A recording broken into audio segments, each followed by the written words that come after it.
On episode 432 of the 40 Plus Fitness Podcast, we meet Robb Pearlman and discuss his book, Body by Starfleet, a fitness guide. You can find the full show notes for this episode at 40plusfitnesspodcast.com/432. Have you decided you're ready to make a change? To reclaim your health and fitness? The 40 Plus Fitness Podcast is here for you. I'm your host, Alan Meisner. I'm an NSAM certified personal trainer with a specialization in corrective exercise and fitness nutrition. Let me be your coach as you find your way on your health and fitness journey. All right, let's go. Our guest today is a pop culture expert and the author of more than 20 books, many of which are about Star Trek. He's a self-professed nerd and a Trekkie. With no further ado, here's Robb Pearlman. Robb, welcome to 40 Plus Fitness. Thanks so much, Alan. You know, when I saw your book, Body by Starfleet, a fitness guide, I had to get you on this show. There's just no way. I'm a science fiction fan. I would not say as far as fanatic. I'm not the conventioner. I'm not the person that's going to collect a lot of things. But I really, really do enjoy just sitting down and watching something like Star Trek because it kind of expands my mind. It makes me think things differently as you kind of go through these stories, and it just gives them so much creative opportunity that I really enjoy science fiction. So when you kind of pair up that with my love for fitness, I'm like, okay, yeah, this is really, really cool. It's like two great tastes that taste great together for you. And they do. This is not two great things you put together and taste like crap. This actually works. And so. As I got into the book, basically it was just really cool. You used the series and you kind of put that all together to say, how do I get myself fit? What are some exercises I can do? And you often paired them up with a character or characters from the series. Just to really make it fun, and then the artwork. I guess you got a guy that was doing some art for you to draw these exercises out. So there's visual interpretations of what it would look like, which is also really, really good. Yeah, the artist, whose name is Jason Kaiser, did an amazing job illustrating all the different steps for all the exercises. Okay, so I guess I'll come off with the first question, and I kind of have an idea, but I wanted to hear from you. Why is fitness important to members of Starfleet? I think with any organization, regardless of the size, you're only as strong as your quote unquote weakest member. Starfleet has always had each other's backs, whether it's in, the Dominion War or any other large scale conflict, or just on the bridge of the Enterprise. Everyone is all rooting for each other. It's, they're not going to leave anybody behind. So part of that is being as physically fit as you can. I mean, obviously, there are people who have different fitness levels, who are differently abled, but at least everyone tries their hardest to pull their own weight. Yeah, and you're not the red shirt that's going to disappear after the first 3 minutes of the episode. You're meant to be on this earth for a long, long time, and so exactly. being fit for task, I think, is really, really important, and that's what you kind of saw. Most of the characters on there were generally fit. There were some characters typically on the wrong side of the things that weren't all that fit. Exactly. But they were effectively like a military style unit.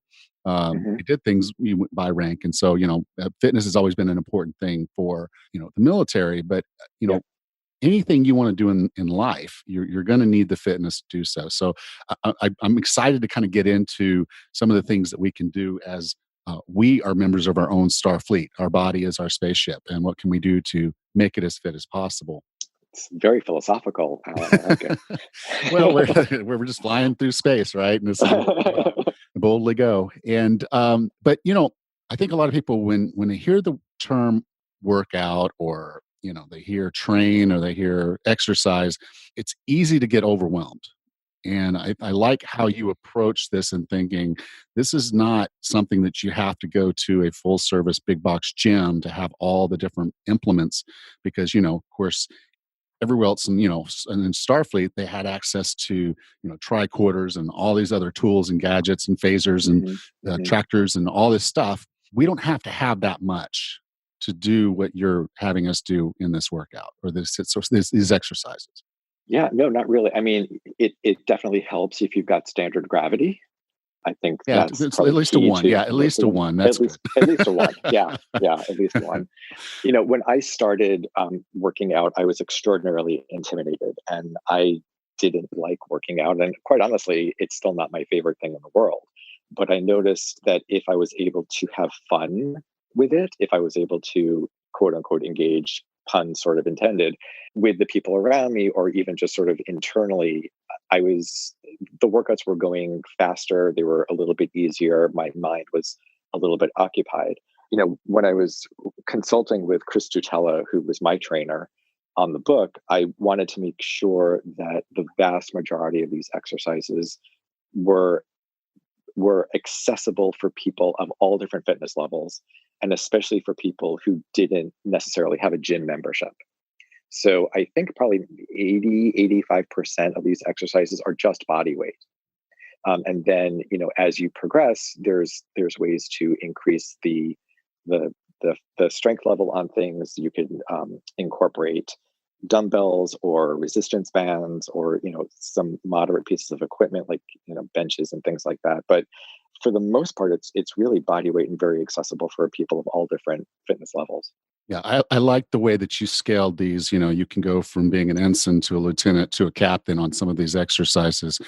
So there Hmm. is a progressive model here for many of them, and they're a lot of them are pretty much compound movements. Good focus on core, a lot of Hmm. cardiovascular work.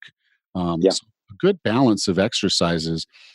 And as I kind of went through, I'm like, this is going to cover everything. And these are, some of these are, I wouldn't say redundant. They're just different ways to approach kind of the same thing, but you can Hmm. piece these together. If someone were going to go through, like, they get it, and there's all these different exercises, and so there's some Spock stuff, there's tribbles, there's O'Hare, you know. You stayed away from a lot of the captains, but you got into Riker and some of the other first lieutenants. You got into a lot of it, but there wasn't a lot of. I want to work out like Captain Kirk, or wasn't a lot of that. But as you got into them, there's a lot of exercises, a lot of opportunity for us to do. And I like the way you said it. It's important. It's fun. And Yeah. there's a way to go about this that's not a go do all of them, or here's a workout, kill yourself. You've set this up very, very holistically for us. Can you kind of talk how someone should go through the book and use it as a tool? Yeah, I think to your first point, I tried to pair up the exercises, all of which are actual real exercises, with characters or situations that felt organic to it. I didn't necessarily want to shoehorn in a character just to have them in the book. So Riker's leg extensions made sense because you're sort of mimicking the very unique way that Riker sat in his chair, or Tilly's sprints make sense because there were a couple of scenes of Tilly sprinting around Discovery. The book is organized, with stretches and warm ups, then conditioning, then powering up your warp core, then exercises for your upper body, lower body, and we ended it with special exercises for non-humanoid species because even a Horton needs to work out every once in a while. So I always recommend that everyone start with the stretches and the warm ups, regardless of what you're doing. And you don't have to do all of them. These are just sort of simple movements just to get your body ready and get your blood pumping a little bit. And then we didn't want to make this a one size fits all book. So we wanted people to consult with their own trainers, consult with their own doctors, really think about their individual needs and goals and fitness levels, and sort of pick and choose which upper body, core, and lower body exercises they wanted to do. There's about 30 or 35 exercises. And we certainly don't want everyone to do every exercise all the time. That would be a little bit much. But, sort of pick and choose, and then you can sort of gradually build on that for half an hour or an hour. The conditioning workouts are really supplemental to the upper body, lower body, and core. So if you wanted to do conditionings on, let's say, Tuesdays and Thursdays, and then work your upper body on Mondays or lower body on Tuesdays, we really wanted to give something for everybody, and a little bit of a smorgasbord for people to choose from. Yeah, and each exercise, in addition to the picture that kind of displaying it, you go through a very cool way of explaining how to do each exercise. Your starting position, and then the movement pattern. So it's real fun. And I again, we've said that several times. I think that's if you like Star Trek, even remotely like Star Trek, and you're looking for some exercises that you can do just about anywhere, which, I don't usually talk about the timing of us recording, but we are right now in a lockdown. I had to close my gym. And so everybody that was going to the gym now doesn't have access to that. But Yeah. this is something you can do on your own, and you can do it still complying with the distancing that you need, because you can do it in your living room. You can go out and, if it's a sidewalk or a set of stairs and around you, you can, go up those.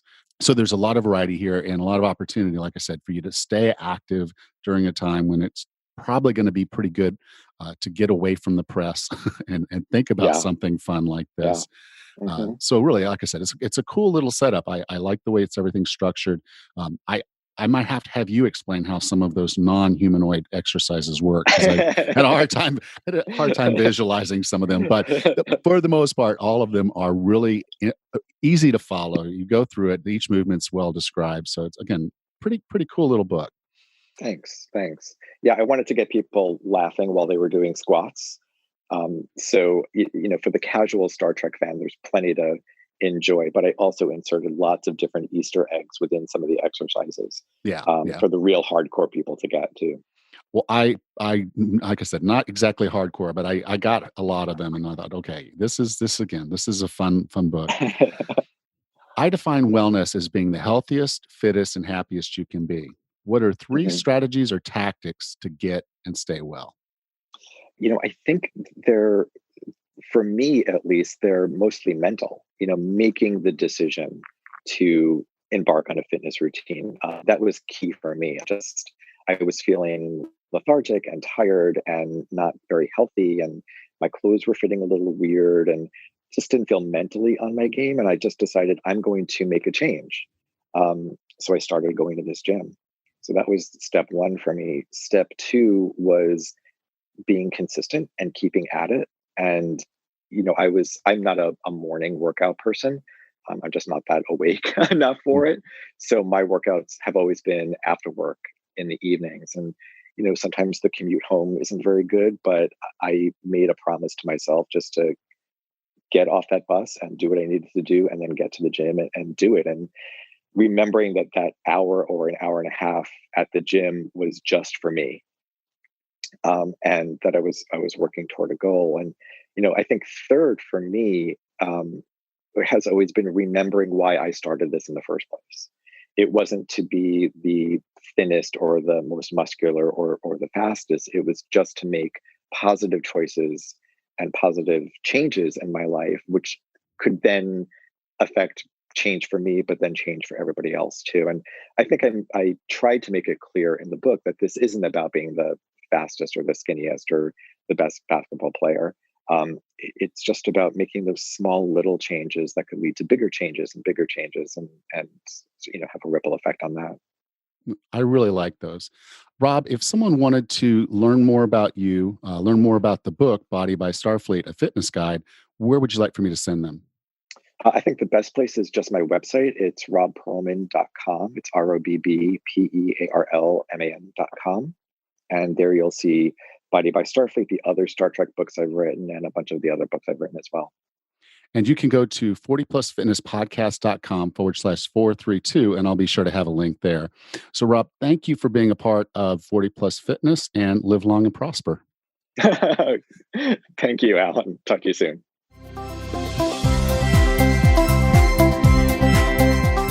It was really nice to be able to inject some fun into fitness.